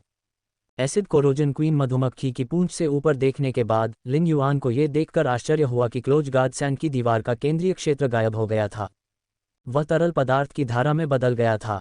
स्पष्टतः उन 2 डंकों में मौजूद जहर ने सोर्स सैंड के साधारण तात्विक शरीर को विघटित कर दिया था। स्रोत रेत अब गोल्डाइक फैंटेसी 2 थी और गोल्डाइक फैंटेसी 3 में विकसित होने वाली थी, जबकि एसिड कोरोजन क्वीन मधुमक्खी एक प्लेटिनम आई स्रोत प्रकार का जीवन रूप थी। ग्रेड और गुणवत्ता की दृष्टि से सोर्स सैंड अधिक मजबूत थी। इसके अलावा जब लिन युआन स्रोत रेत एक मौलिक स्रोत प्रकार की वस्तु की खेती कर रहा था तो उसने इसे रक्षात्मक मार्ग का अनुसरण करने के लिए मजबूर किया था। फिर भी उच्च शुद्धता वाले फेरोमैंगनीज युक्त क्लोज गार्ड रेत फिर भी तरल में विघटित हो गई। यदि डंक मारने वाले कीड़े ने मांस और रक्त के शरीर पर डंक मारा हो तो इसके प्रभाव की केवल कल्पना ही की जा सकती है। इससे पहले स्टार वेब लड़ाई में लिन युआन ने एसिड कोरोजन क्वीन मधुमक्खी को 2 स्ट्राइक किल का उपयोग करने का आदेश दिया था। हालांकि उस समय जबकि लिन युआन ने 2 स्ट्राइक किल की विनाशकारी शक्ति की खोज की थी, उसने उसी समय इसकी सीमाओं को भी उजागर कर दिया था। दूसरा तरीका यह था कि 2 स्ट्राइक किल के लिए एसिड कोरोजन क्वीन मधुमक्खी को लक्ष्य के करीब उड़ना पड़ता था और अपने 2 पूंछ वाले डंकों को लक्ष्य पर एक ही स्थान पर छेदना पड़ता था। युद्ध में इसे अत्यंत कठिन आवश्यकता कहा जा सकता है। फिर भी जैसे जैसे एसिड कोरोजन क्वीन मधुमक्खी प्लेटिनम में विकसित हुई, इसकी 2 स्ट्राइक किल भी अधिक लचीली हो गई। लिन युआन ने एसिड कोरोजन क्वीन मधुमक्खी की विशेषताओं को स्कैन करने के लिए ट्रू डेटा का उपयोग किया। फे नाम एसिड कोरोजन क्वीन बी, फे प्रजाति वेस्पिडे बैक्ट्रोसेरा, फे ग्रेड प्लेटिनम 10/10, फे प्रकार स्रोत जहर, फे क्वालिटी किंवदंती, क्षमताएं विंग्स टेल था अपने पंखों को तेज गति से फड़फड़ाता है। तेज गति से फड़फड़ाने वाले परावर्तक पंख एसिड कोरोजन क्वीन बी को छिपकर चलने में मदद करते हैं। हड्डी भेदने वाले डंक अति कठोर और प्रभावशाली घूमने वाले डंक तेजी से गहरी चोट पहुंचाते हैं। परजीवी प्यूपा एसिड कोरोजन रानी मधुमक्खी के अगले पैरों पर लगे डंक मारते समय लक्ष्य के शरीर में तेजी से फूटने वाले परजीवी प्यूपा को छोड़ सकते हैं। एसिड निगलने वाले लावा पर्याप्त एसिड के साथ एसिड कोरोजन क्वीन मधुमक्खी कई एसिड निगलने वाले लावा को जन्म देगी, जिन्हें भोजन के रूप में इस्तेमाल किया जा सकता है ताकि वह अपनी खपत की गई ऊर्जा और विष भंडार को तेजी से बहाल कर सके। साथ ही एसिड निगलने वाले लावा एसिड निगलने वाली रानी मधुमक्खी की मां के जीन के हिस्से की प्रतिकृति बनाएंगे ताकि अगर बाद वाली मर जाए तो पूर्व वाली रानी मधुमक्खी नई मां बनने के लिए जीन को सक्रिय कर सके। Acid corpse poison B. Acid corpse poison B बनाने के लिए शरीर में बड़ी मात्रा में एसिड का सेवन किया जाता है, जो मृत जीवन रूप या आयामी जीवन रूप के शरीर में निवास करेगा और बाद के कार्यों को नियंत्रित करेगा। ये एसिड कॉर्प्स पॉइजन मधुमक्खियां फिर से जहरीले रेशम कीट प्यूपा में बदल जाएंगी यदि एसिड कोरोजन क्वीन भी उन्हें सक्रिय नहीं करती है। विशिष्ट कौशल। 2 स्ट्राइक किल। 2 पेट के डंक में 2 अलग अलग तरह के एसिड संक्षारक विष होते हैं। यदि पेट के डंक लक्ष्य के एक ही हिस्से पर लगते हैं तो दोनों प्रकार के विष लक्ष्य के हिस्से को तुरंत नष्ट कर देंगे। लिन युआन ने शुरू में प्लेटिनम एसिड कोरोजन रानी मधुमक्खी की नई समझी गई क्षमताओं को देखने की योजना बनाई थी। हालांकि वह इसकी स्वर्ण क्षमता एसिड निगलने वाले लावा की ओर आकर्षित हुआ। सचेत रूप से इसने अपनी मां का अनुसरण किया। एसिड कोरोजन क्वीन मधुमक्खी का विकास काल्पनिक नस्ल में नहीं हुआ था, इसलिए इसकी क्षमताओं में कोई परिवर्तन नहीं हुआ था, जैसा कि तब होता जब एक परी का विकास काल्पनिक नस्ल में होता। जब एक साधारण परी का विकास हुआ तो इसकी बहुत कम संभावना थी कि उसकी क्षमताओं में सुधार होगा। हालांकि यह अभी भी कुछ ऐसा था जिसका सामना लिन युआन ने पहले भी किया था, जो एक अभ्यास के रूप में फेस को विकसित करता था। जब एसिड कोरोजन क्वीन मधुमक्खी प्लेटिनम में विकसित हुई तो इसकी स्वर्ण क्षमता एसिड निगलने वाले लावा में परिवर्तन असामान्य था। यदि ब्लेड क्वीन मधुमक्खी के ब्लेड वर्म्स, जिनका लिन युआन ने आयामी दरार में सामना किया था, में ये क्षमता होती तो ये बहुत संभावना थी कि जोल वो जीवित नहीं रह पाता। लिन युआन ये सोचे बिना नहीं रह सका कि क्या एसिड कोरोजन रानी मधुमक्खी ने सिम्पिंग का सही अर्थ समझा था जब उसने रेड थॉर्न के पीछे सिम्पिंग किया था।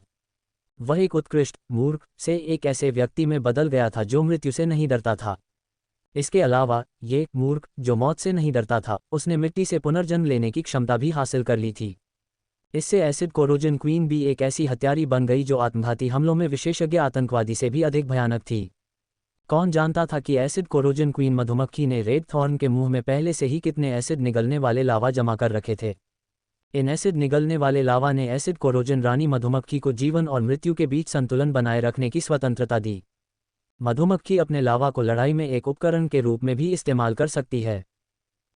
युद्ध के दौरान रेड थॉर्न अपने लावा को अपने बच्चे के रामेट द्वारा बनाए गए चैनल के माध्यम से ले जा सकता था। मरने और एसिड निगलने वाले लावा के माध्यम से पुनर्जन्म लेने के बाद यह अपने लक्ष्य पर छिपकर हमला कर सकता है। इस विचार से लिन युआन के रोंगटे खड़े हो गए। एसिड कोरोजन क्वीन मधुमक्खी की सोने की क्षमता की जांच करने के बाद लिन युआन ने एक बार फिर आश्चर्य से उसे देखा। उसे लगा कि मधुमक्खी न केवल एक मूर्ख थी जो मौत से नहीं डरती थी, बल्कि एक सुपर फैन भी थी जिसने कोई पैसा खर्च नहीं किया था।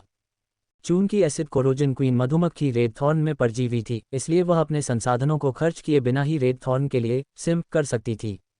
रानी मधुमक्खी होने के कारण इसमें लावा उत्पन्न करने की क्षमता थी। बात बस इतनी थी कि एसिड निगलने वाले लावा का उपयोग केवल राशन के रूप में किया जा रहा था।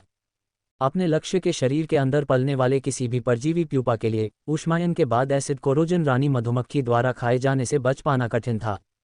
ये स्पष्टतः एक रानी मधुमक्खी थी, लेकिन ये बिना सेना के कमांडर की तरह व्यवहार कर रही थी। इसके अलावा इसकी प्लेटिनम क्षमता एसिड कॉर्प्स पॉइजन बी ने इसे उन मिनियंस को प्राप्त करने का अवसर दिया जो अब इसके पास हैं। हालांकि इन मिनियंस के जन्म के लिए इसे अन्य फेस के शरीर से चूसना पड़ता था। लिन युआन के लिए एसिड कॉर्प्स पॉइजन मधुमक्खी परजीवी प्रकार स्रोत प्रकार एसिड कोरोजन क्वीन मधुमक्खी की संतान होने के योग्य थी। निश्चित रूप से यह अपनी मां के समान ही था तथा इसमें भी मां के समान ही गुण थे। लिन युआन ने एसिड कोरोजन रानी मधुमक्खी की प्लेटिनम क्षमता का परीक्षण करने की योजना बनाई। लिन युआन ने सोचा कि एसिड कॉर्प्स पॉइजन बी का प्रशंसक बनने का निर्णय जो पैसा खर्च नहीं करता बल्कि रणनीतिक था। यह न केवल मृत प्राणियों के शरीर में निवास कर सकता है, बल्कि यह मृत आयामी जीवन रूपों में भी निवास कर सकता है। समान श्रेणी के जीवों की तुलना में आयामी जीवन रूपों के शरीर हमेशा अधिक मजबूत होते थे। लिन युआन को यह नहीं पता था कि क्या ऐसा इसलिए था क्योंकि एसिड कोरोजन क्वीन मधुमक्खी एक स्रोत प्रकार का जीवन रूप थी, या इसलिए कि एसिड कॉर्प्स पॉइजन मधुमक्खियां जो इसका उत्पादन करती थीं वे आयामी जीवन रूप में अत्यधिक अम्लीय, अत्यधिक विषाक्त और अत्यधिक संक्षारक आंतरिक वातावरण के अनुकूल खुद को ढाल सकती थीं। लेकिन संक्षेप में एसिड कॉर्पस पॉइजन मधुमक्खी की अनुकूलनशीलता लिन युआन के लिए वास्तव में अच्छी खबर थी।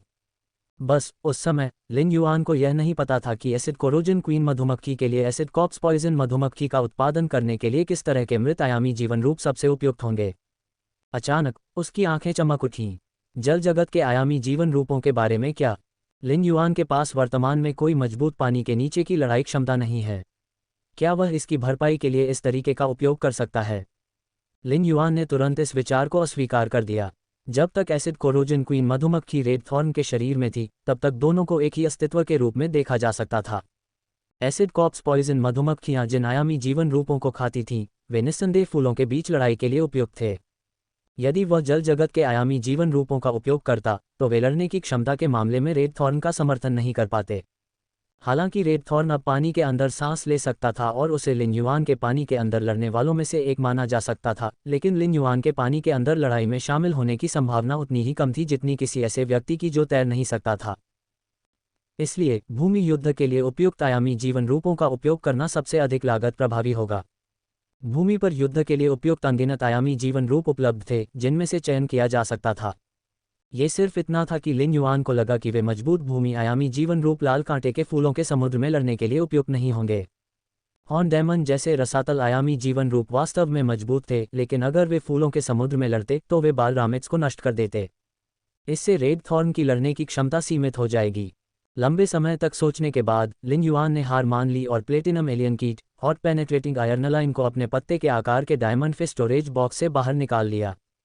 फूलों के समुद्र को नुकसान पहुंचाए बिना मजबूत लड़ने की क्षमता रखने के लिए लिन युआन की हृदय भेदक लौह रेखाएं उनके छोटे आकार और हत्या क्षमताओं के कारण निस्संदेह उनके आयामी जीवन रूपों में सबसे उपयुक्त थीं। हालांकि लिन युआन ने सोचा कि यह स्पष्ट रूप से सबसे अच्छा विकल्प नहीं था। आयामी दरारों में इतने सारे विभिन्न प्रकार के आयामी जीवन रूप थे जो परिपक्व होने के साथ विकसित और उत्परिवर्तित होते थे। लिन युआन ने भविष्य में कीमती मृत आयामी जीवन रूपों की नीलामी पर अधिक ध्यान देने की योजना बनाई। वह देखेगा कि क्या वह विकास और उत्परिवर्तन के अस्तित्व को प्राप्त कर सकता है। यदि उपयुक्त जीवन रूप हैं तो वह उन्हें एसिड कोरोजन क्वीन मधुमक्खी के उपयोग के लिए वापस लाएगा। इसके अलावा जब तक एसिड कोरोजन क्वीन मधुमक्खी के शरीर में पर्याप्त एसिड रहेगा तब तक उसके द्वारा उत्पादित एसिड कॉप्स पॉइजन मधुमक्खियों पर कोई ठोस प्रतिबंध नहीं होगा। फिर भी लिन युआन का विचार वास्तविकता से पराजित हो गया।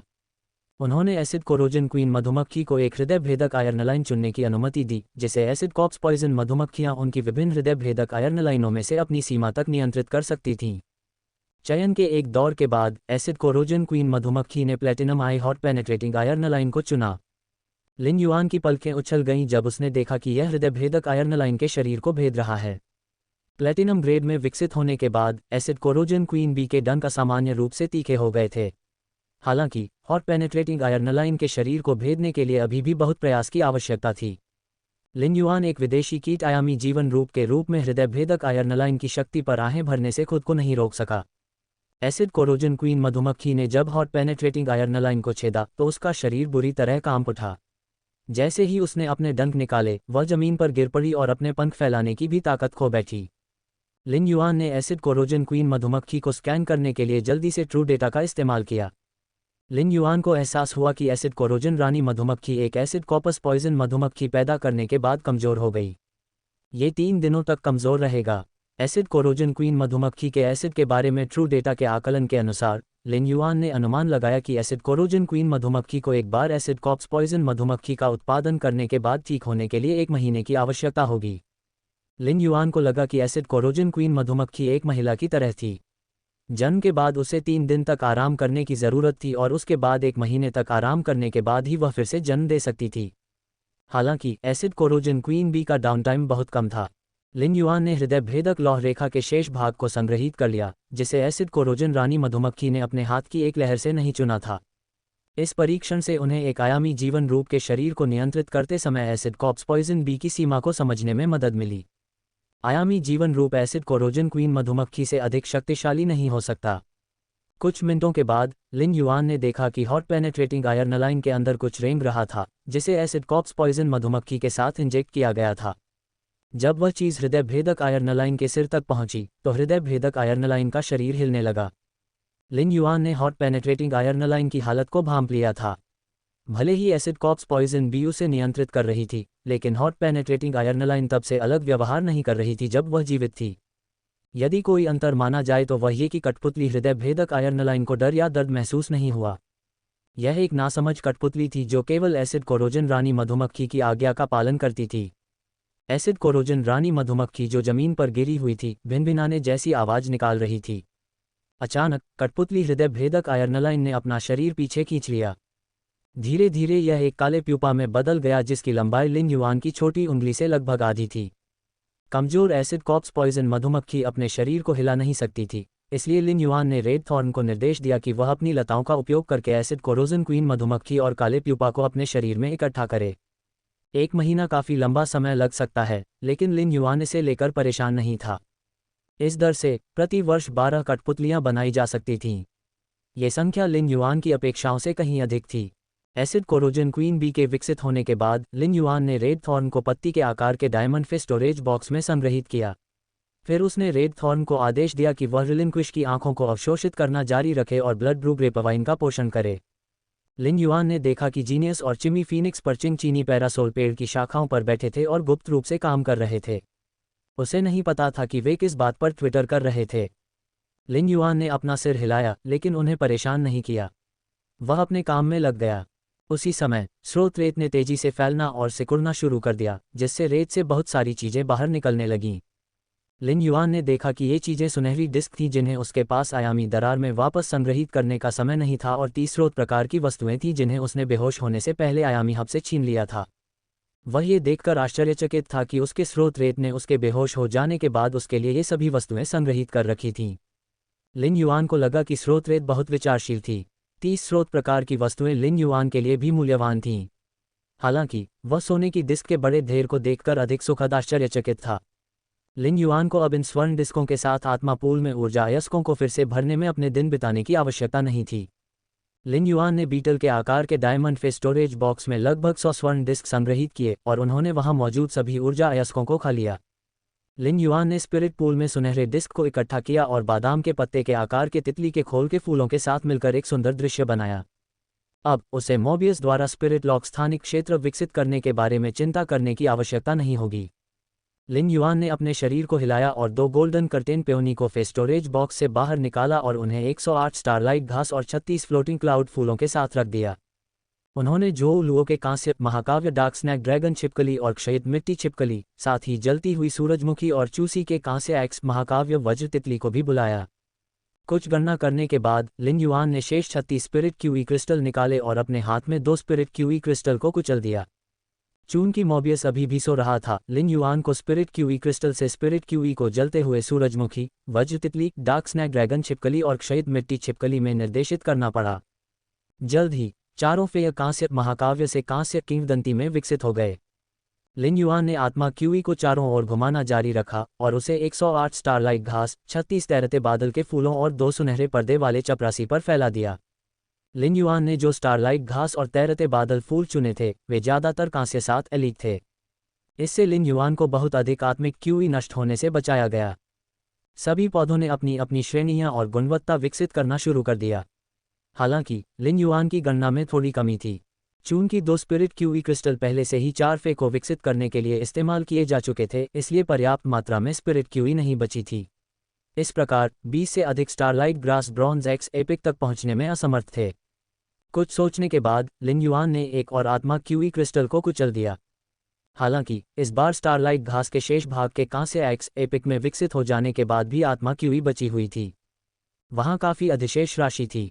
लिन युआन ने अपने अगले कदम पर विचार किया और फिर बचे हुए स्पिरिट क्यूई को 2 कांस्य एक्स एपिक गोल्डन कर्टेन पेओनीज में निर्देशित किया और वे दोनों कांस्य लीजेंड में विकसित हो गए। 4 विकसित फेयर्स में कोई बड़ा परिवर्तन नहीं हुआ।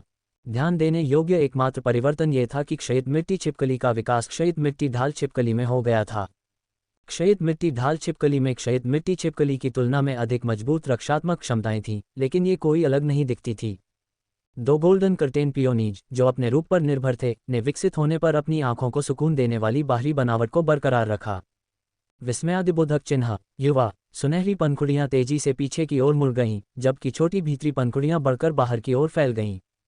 खूबसूरत गोल्डन कर्टेन पेओनीज का आकार कम से कम 2 गुना हो गया। लिन युआन के लिए गोल्डन कर्टेन पेओनीज कम से कम 10 गुना अधिक सुंदर हो गई। लिन युआन को गोल्डन कर्टेन पेओनी का कोई उपयोग नहीं था। उसने उन्हें विकसित करने का फैसला किया था क्योंकि चूसी की वज्र तितली को काल्पनिक नस्ल बनने के लिए उनके पराग की आवश्यकता थी। इसके अलावा गोल्डन कर्टेन पेओनी के पराग का सेवन करने से वज्र तितली को बहुत लाभ हुआ। गोल्डन कर्टेन पेओनी अपने लुक के कारण अलग थी और इसमें कोई विशेष खुशबू भी नहीं थी। ऐसा इसलिए था क्योंकि गोल्डन कर्टेन पेओनी में सुगंध की कमी थी, जिसके कारण इसे मनों में सजावटी वस्तु के रूप में इस्तेमाल करना उचित था। लिन युआन को एक चुभन महसूस हुई क्योंकि 33 स्पिरिट क्यूई क्रिस्टल बचे हुए थे। हालांकि समय कम था। लिन युआन ने नए साल के बाद तीसरे दिन अपने निजी क्षेत्र की घोषणा करने का फैसला किया था। इसलिए लिन युआन के लिए अपनी शक्ति का उपयोग करके धीरे धीरे 108 स्टारलाइट घास और 36 फ्लोटिंग क्लाउड फ्लावर को कांस्य महाकाव्य में विकसित करने के लिए समय निकालना असंभव था। इस बार पैसे खर्च करने के बाद लिन युआन ने दोबारा ऐसा न करने का संकल्प लिया। चूंकि लिन युआन ने आत्मा क्यूई क्रिस्टल का उपयोग किया था, इसलिए विशाल परियोजना आधे घंटे से भी कम समय में पूरी हो गई। जब लिन युआन ने काम करना समाप्त किया तो उसे एहसास हुआ कि जीनियस और चिमी गायब हो गए हैं। उसने ऊपर देखा और फीनिक्स परचिंग चाइनीज पैरासोल ट्री की पत्तियों के बीच एक साथ बैठी दो आकृतियों की छाया देखी। लिन युआन ने मान लिया कि वे आराम कर रहे हैं, इसलिए उसने स्टार वेब में प्रवेश करने के लिए स्पिरिट लॉक स्थानिक क्षेत्र छोड़ दिया। वह नहीं जानता था कि जिस समय वह स्टार वेब में प्रवेश कर रहा था, उसी समय स्पिरिट लॉक स्थानिक क्षेत्र में मौजूद दो शैतान नए साल की पूर्व संध्या पर स्टार वेब पर प्रभाव छोड़ने वाले थे। ऑर्किड माउथ गिल्ड क्लब के प्रशिक्षण केंद्र में दो युवक एक अनोखे ढंग से सजाए गए कमरे में एक मेज पर बैठे थे। आड़ू के फूल जैसी आंखों वाला एक युवक शराब पी रहा था। जब उसने शराब ली तो उसका गला अटक गया। उसके बगल में बैठा परिपक्व युवक मुस्कुराया। परिपक्व युवक ने कोठरी जैसे कमरे में चारों ओर देखा और आड़ू के फूल जैसी आंखों वाले युवक से कहा, बाय हाउ, मैं कल नए साल पर अपनी प्रेमिका के साथ नहीं जा रहा हूँ। क्या मैं तुम्हारे साथ कपड़ों की खरीदारी करने जाऊँ? मुझे लगता है कि तुमने 2 महीनों में कोई नया कपड़ा नहीं खरीदा है। वान फैन ने सोचा कि बाय हाउ 1 महीने में पूरे घर को नए कपड़ों से कैसे भर सकती है। वह जानता था कि बाय हाउ निराश होने का नाटक नहीं कर रही थी। वान फैन को पता था कि बाय हाउ को संगीत सुनना पसंद है। बाय हाउ अपने खाली समय में लोगों को गाते हुए सुनने के लिए स्टार वेब पर लॉग इन करता था। हालांकि उन्होंने कभी भी उन्मत्ततापूर्वक दबाव नहीं डाला। वह ऐसा इसलिए कर रहा है क्योंकि उसके होस्ट ने 2 महीने से लाइव स्ट्रीमिंग नहीं की है। मुझे समझ नहीं आ रहा कि क्या हो रहा है, लेकिन मैं उसके बारे में चिंतित हूँ। बाय हाउ ने वान फैन की ओर देखते हुए साफ कहा, यदि आप अपनी प्रेमिका के साथ नहीं आते हैं तो वह अपने भालुओं को आदेश दे सकती है कि जब हम टीम प्रतियोगिता में हों तो वे मुझ पर कूद पड़ें और मुझे कुचल दें। वान फैन ने अजीब तरह से अपना सिर खुजलाया। उसकी पत्नी वाकई बहुत उग्र थी। ऐसा कहा जाता है कि उसकी पत्नी के भालू बिल्कुल भी खूंखार नहीं थे। वे अक्सर रात में उसकी पत्नी द्वारा दंडित होकर उसके साथ दरवाजे के बाहर खड़े रहते थे। वान फैन को लगा कि भालू सरल स्वभाव के थे। परसों ऑल स्टार मैच है, हम दोनों को इसमें भाग लेना है। कृपया अगले 2 दिनों तक शराब में डूबकर खुद को नुकसान न पहुंचाएं। अगर कोई आपको चुनौती देता है या आपको मार्गदर्शन युद्ध में भाग लेना पड़ता है तो यह अच्छा नहीं लगेगा जब स्टार वेब रिपोर्टर आपकी तस्वीर लेगा। बाय हाउ ने अपनी लाल आंखें रगड़ी और बेपरवाही से कहा, किसी भी तरह से स्पैरो वॉयस लोली देवी लाइव स्ट्रीमिंग नहीं करेगी। जीवन में और कुछ भी मुझे खुशी नहीं देता। मैं खुद को मौत के घाट उतार सकता हूँ। वान फैन ने झुंझलाहट से अपने होंठ भींचे और ऐसा दिखावा किया कि उसने बाय हाउ की बात नहीं सुनी। बाय हाउ की भौंकने की आवाज़ उसके काटने से भी ज्यादा खराब थी। वह एक सच्चा तसुंडेरे था। उनके साथी और टीम के सदस्य के रूप में वान फैन लंबे समय से बाय हाउ के व्यक्तित्व के आदी हो चुके थे। वान फैन बाय हाउ को मनाने की कोशिश करना चाहता था, लेकिन बाय हाउ का फ़ोन बजने लगा। बाय हाउ ने उदास होकर फ़ोन उठाया। उसी समय वान फैन ने देखा कि बाय हाउ की आंखों में एक आकर्षक नजर आ रही थी। ऐसा लग रहा था जैसे उसने कुछ खो दिया था जो उसे वापस मिल गया था। वहाँ आश्चर्य, उत्साह और अनमोलता थी। वेब से ZERGNET द्वारा संचालित पॉन स्टॉस के लड़के की त्रासदी सुनकर दिल टूट जाता है। पोप लियो 14 अमेरिकी राजनीति में अपनी स्थिति के बारे में स्पष्ट हैं। वान फैन को कुछ भी पता नहीं था कि क्या हुआ था, इसलिए वह अपना भाषण खत्म करने चला गया जो वह बीच में ही छोड़ गया था। बाय हाउ, मुझे याद है कि तुम्हें पारंपरिक शैली के गाने पसंद हैं। स्पैरो वॉयस लोली देवी के गाने उस शैली के नहीं हैं, क्यों नहीं? इससे पहले कि वान फैन अपनी बात पूरी कर पाता, बाय हाउ की उदास अभिव्यक्ति बेलगाम खुशी में बदल गई। उसकी लाल आंखें उसकी फूटती हुई खुशी से घूम गईं। तुम्हें कुछ नहीं पता, मुझे पारंपरिक शैली के गाने पसंद हैं, लेकिन मुझे स्पैरो वॉयस लोली देवी के मुंह से निकलने वाली कोई भी बात सुनना पसंद है। वान फैन ने अपने होंठ सिकोड़े। वह पहले से ही अनुमान लगा सकता था कि बाय हाउ को किस बात ने उत्साहित किया था। ये खबर रही होगी कि स्पैरो वॉयस लोली देवी फिर से स्ट्रीमिंग पर आ गई है। मैं तुम्हें कल मेरे साथ खरीदारी करने का आनंद दूंगा। तुम्हारा स्वागत है, बाय हाओ ने कहा। वान फैन का काम पूरा हो चुका था। अब तुम बिल्कुल ठीक हो। तुम मुझसे भी ज्यादा खुश हो। मैं अब तुम्हारे साथ शॉपिंग पर नहीं जाऊंगा, नहीं तो मुझे नए साल की रात उन भालुओं के साथ बाहर खड़ा रहना पड़ेगा। मैं नहीं जाऊंगा, अपनी पत्नी के साथ समय बिताना ज्यादा जरूरी है। बाय हाओ ने उपहास किया। भले ही तुम मेरे साथ न जाओ, फिर भी तुम्हें नए साल की रात को सजा मिलेगी। मैं तब तुम्हारे लिए कुछ खाना भेज दूंगा। हालांकि वान फैन अभी भी मौजूद था, बाय हाओ ने तुरंत स्टार वेब पर लॉग इन किया। वह लाइव स्ट्रीमिंग रूम में दाखिल हुआ जिसमें उसने अनगिनत रातें बिताई थीं। जैसे ही वह अंदर दाखिल हुआ, उसे एक अलौकिक और कर्कश आवाज़ सुनकर आश्चर्य हुआ। सब लोग, इतने समय तक मेरा साथ देने के लिए धन्यवाद। मैं एक गाना गाने जा रहा हूं जो मैंने अभी अभी सीखा है। बाय हाओ का दिल धड़क उठा। गौरैया की आवाज़ लोली देवी बात कर रही है। बाय हाओ ने तुरंत 1000,000 रेडियंस डॉलर उपहार में दिए। वह पहले तो इसे 10 राउंड में देने वाला था, लेकिन उसकी गायन आवाज़ ने उसे घात में डाल दिया।